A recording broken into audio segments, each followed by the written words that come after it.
All right, everybody. So this video is going to be our user interface video. It's going to be a review for most of you. For those of you who are joining our class for the first time, this is going to be very important information because it helps you navigate and understand the software. This is going to be something that you can reference often, so please do if you forget where something is. So let's get started. All right, so the very first thing we're going to talk about, we're going to go from the very top and kind of make our way down. We have here is the File menu bar. And this is where you've seen in most applications, there's going to be a lot of your options, but there are also a lot of settings that we can actually use during our art process that we're going to find in here. So first off, in File, you're going to see where you can save. We have Save As, and we also have Export As. So Save As is where you can save your working files. If I hit Save As, I'm going to open up a window right here, and it's going to give me an option to save on my computer or save it on the cloud. I'm using the cloud. You guys can use the cloud, but if you want to save on your computer, it's going to find a lot of different spots for you, and you just find whatever's appropriate. I would totally do it, save it on the desktop, and then back it up onto a drive of some kind. Okay. There's also where you can find different ways you can adjust your image. If you go to image mode, right now you can see we're in RGB color. That means that we're using the red, green, and blue light gamut, the light colors. This is screen colors. This is used for computers. Underneath it though is the second most used. This is CMYK. This is the cyan, magenta, yellow, and black color gamut. And this is used for print. So you have to be aware of what kind of color you're choosing for the output that you're making it for. So if you want this to be printed, you should be building your stuff in CMYK. If you just want it to be used on a screen and like viewed on the internet, RGB is just perfect. This is also where you can change your image size and your canvas size, and there is an adjustment setting here. We're going to talk about adjustments in a different video. Layer options are here as well. Selection, this will be something we talk about later on when we talk about the select tools. And then filters, where we have our neural filters, we have blurs, noise, and quite a few others. We'll talk about this other in a future video too. We're also going to reference window. We'll talk about that in a moment. But we're going to move on to the next part. So the next big thing I want to talk about is our canvas space. This is actually where you paint. If you see around the square of this piece, there's like a dark gray section. This is a background, basically. It's unusable space. You can't do anything to it. You can just think of it as a frame for the canvas. And everything inside of this area, I have just a preliminary piece of art just to show you guys for layers and stuff later on. There is your actual working space where you can paint and do all kinds of stuff. And what's nice is if you paint outside of this, it won't show. What's really cool too, Photoshop has an option to where you can work non-destructively. So if you have a photo that you resize and it actually breaks out of this canvas border, you can save those pixels and not have them deleted. And like I said, we'll talk about that stuff in the future too. The next part is our toolbar. This right here is where all of the tools that you're commonly going to use are. I use about 10% of these. There's a lot of other tools within the toolbar, so if I am going to go say like to the brush menu, if I click and hold this, you can see while I'm holding, and on the bottom left you can see the actual button that I'm pressing. While I'm holding this, if I move around, I can see that there's multiple different tools within the brush tool itself. And on the right you can see the shortcut for the brush tool. This one's B. One fun thing too is if you hold Shift and then you hit B, if you look at this little icon, it's going to cycle through all of the different tools within that brush tool. That goes for most of these. Most of them do have some sort of a shortcut. Some of them don't though. For instance, like the smudge tool. I have an N right here on mine. That's because I made a custom one, and I will show you guys how to do that. But a lot of these tools have their own shortcut. And you can go through and explore them to find out which ones you like and which ones you want to use. I'm also going to show you a workflow that involves a lot of these shortcuts and how to integrate them into what we're working on. Okay, so that's the toolbar. On the bottom down here in the toolbar, there are more tools. You can edit the toolbar, you can take things off, you can add some stuff that's not on there. So if we open it up, you can see these are all of our different tools, and you can see it even has all the sub options and such like that. Down below that, we have a foreground and a background color swatch. And this is something that you guys can manipulate. You can change. So if I click on this one right here, I can go over and change the color. If I click on the one in the background, if I hit either X, which it should be switching, or you can just double click this part here. Why am I not switching? Oh. Okay, well I'm having a hard time for some reason. Oh, I see. This is why my color swatch thing was in a different window. If I have this over here, you can change your color. Okay, hit OK. It's going to change the color. And then if you want to, on this second window, this is the background color right here. You can change it to a different color. And this is important for certain types of brushes. And also if you have two different colors, let's say you want to paint two colors you know for sure you're going to use a lot. And I'm going to use both of these real quick. So I'm going to paint with this one, and then I want to switch out to this one real quick, and I can kind of switch back and forth. Now this doesn't seem very important for actually painting, but when we use layer masks and other stuff in the future, this will be very important and an amazing feature. And then underneath here we have masking. So if you do mask something, which it's something that we're going to be using when we do our photo bashing sections, you can actually visibly see where you've masked and what it looks like. And also here you can have the standard screen mode, full screen mode with the menu bar, or just the pro mode, full screen mode. And we'll go over that in just a second. Okay. Next is our options bar. That's up here. This is we used to be called the contextual toolbar because it changed based on what you picked on our tools over here.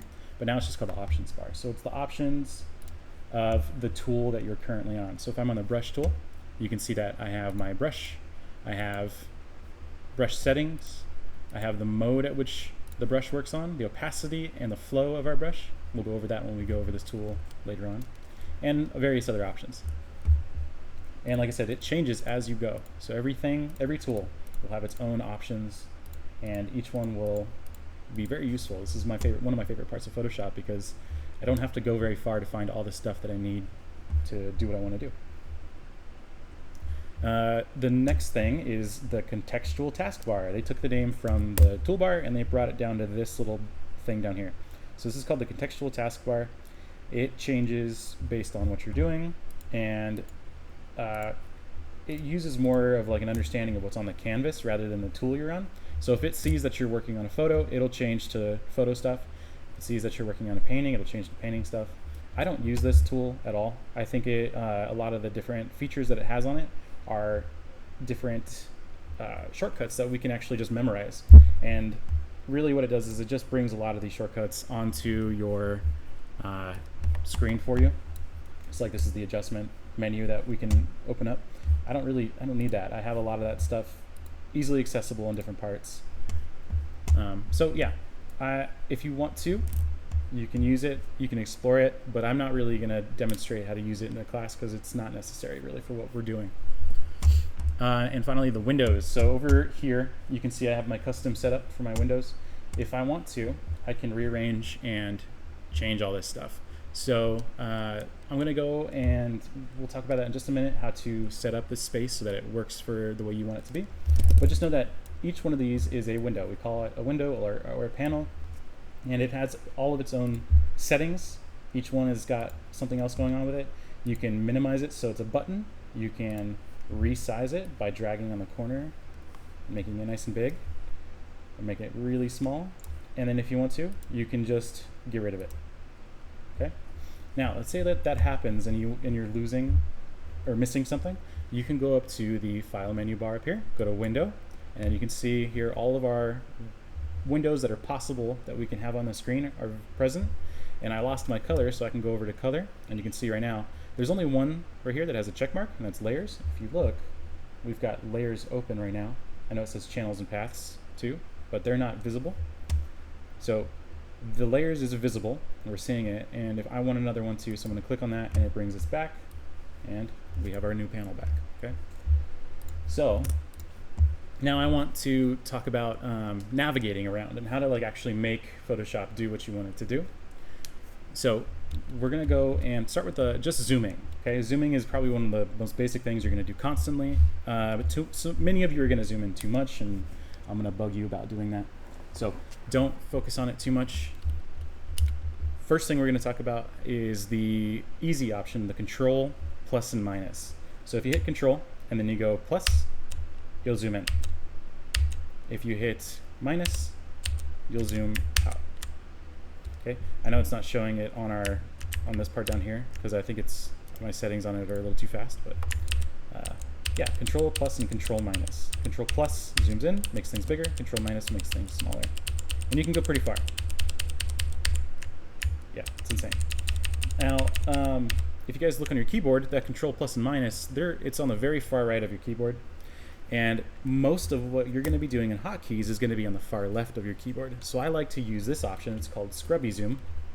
If I hold control and spacebar at the same time, and then I click on my mouse, I can go move left and right, and I'll zoom in and zoom out. This is the Scrubby Zoom option.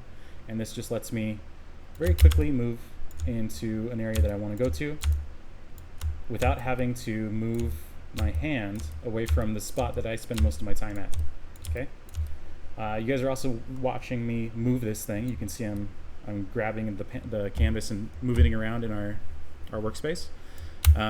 That's just spacebar. So if you hold spacebar, you can grab and move around, and this is really useful for when you zoom in and you want to get some good detailed stuff and really work on, like, you know, adding in little tiny details, getting it all really nice and tight. You can get in all the way to pixels. So you know we talked about in the beginning of class vector versus rasterized graphics. This is what rasterization means. It means that everything is a single pixel.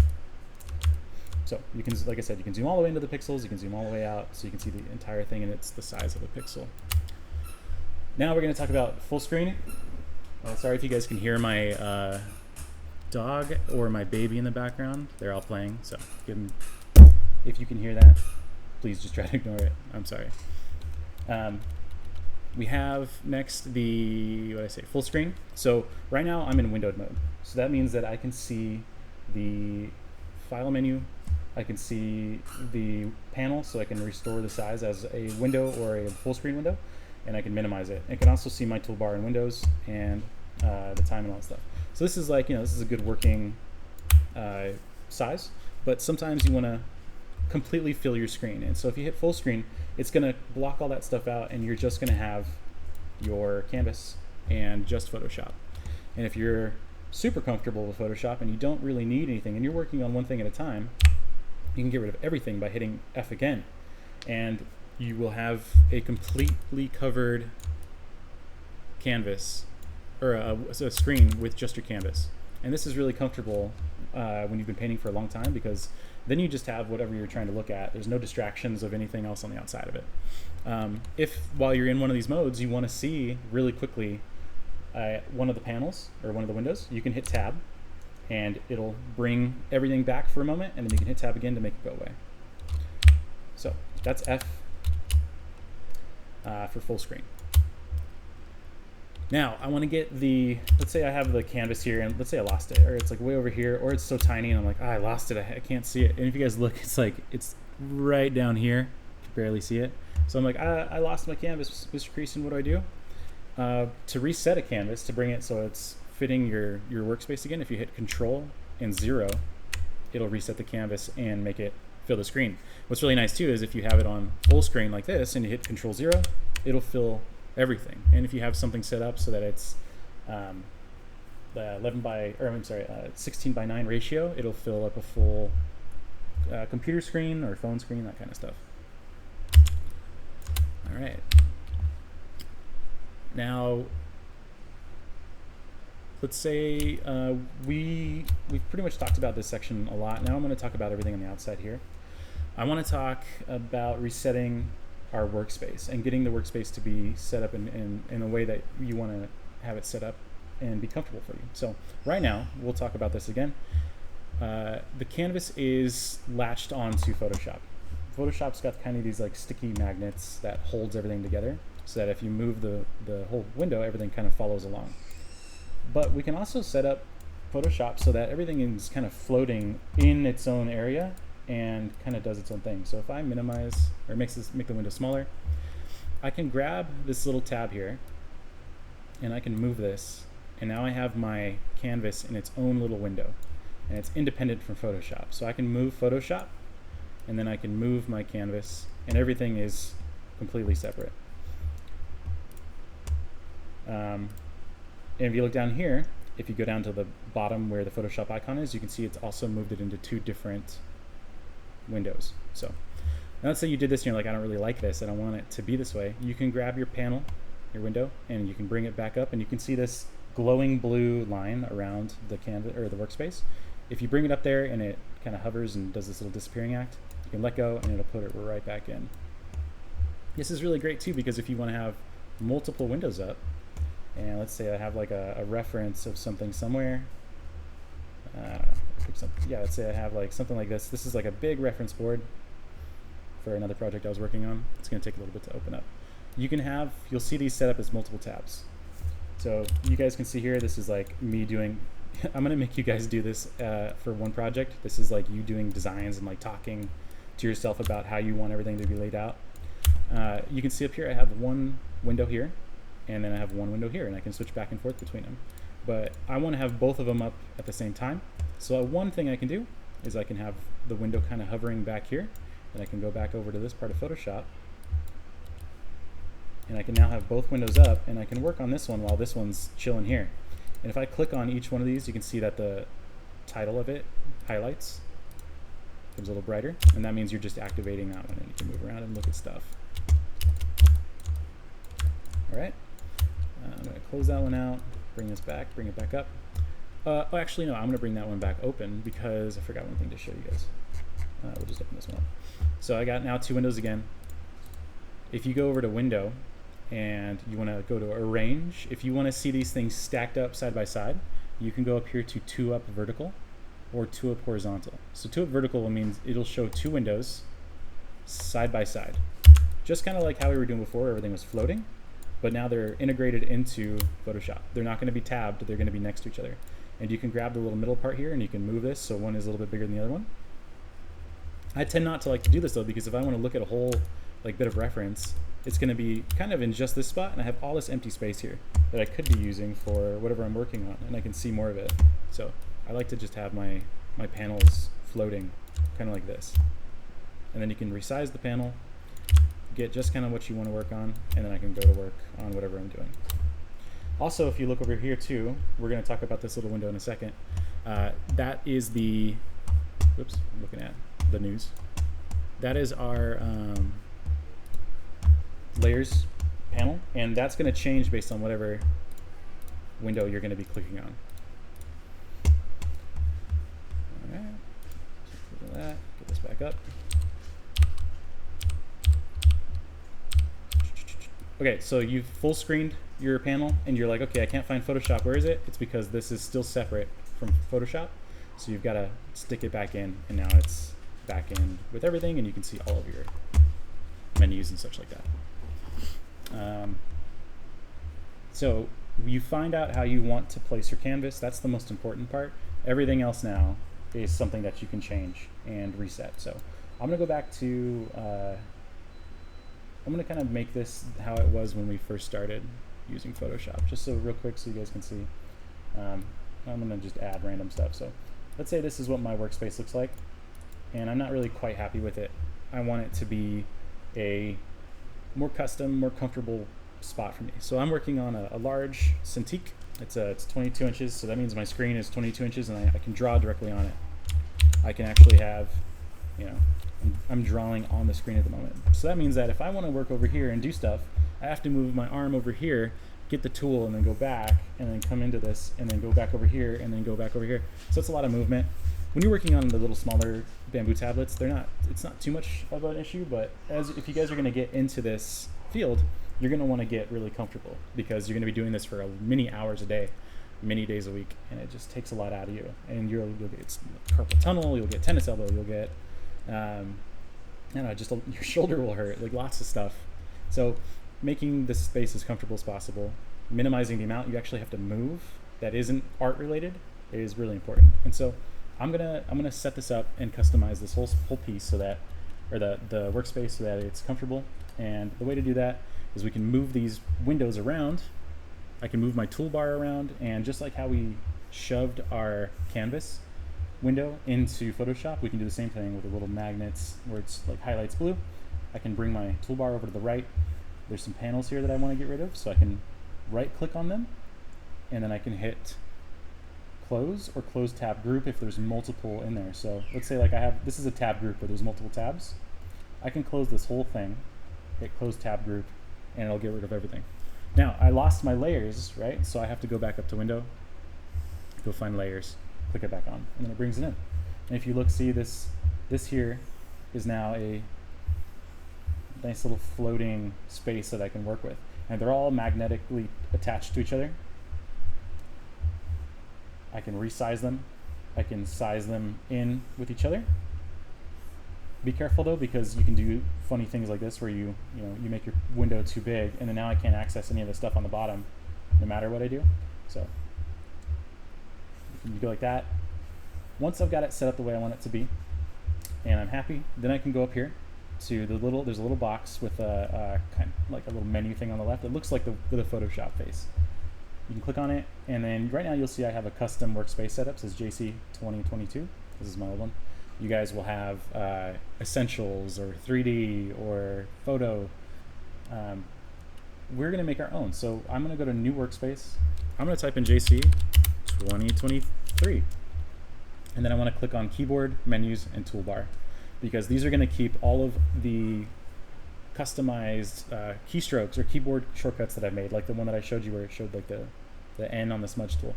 And then anything else you do to change whatever's on the top. If you want to take one of these tools off of the toolbar, it'll remember what you want and it'll keep it on there. So I'm going to hit save. And now if I mess everything up, or I lose some stuff, or my window's gone and I can't find it, I can go up here and I can hit reset JC 2023. And I've got my window right back. And that's that for window options. The next thing is kind of just the big Photoshop preferences. You guys are probably not going to deal with this too much, but if we go up here to edit and we go down to preferences, this is where like the actual Photoshop settings are going to be.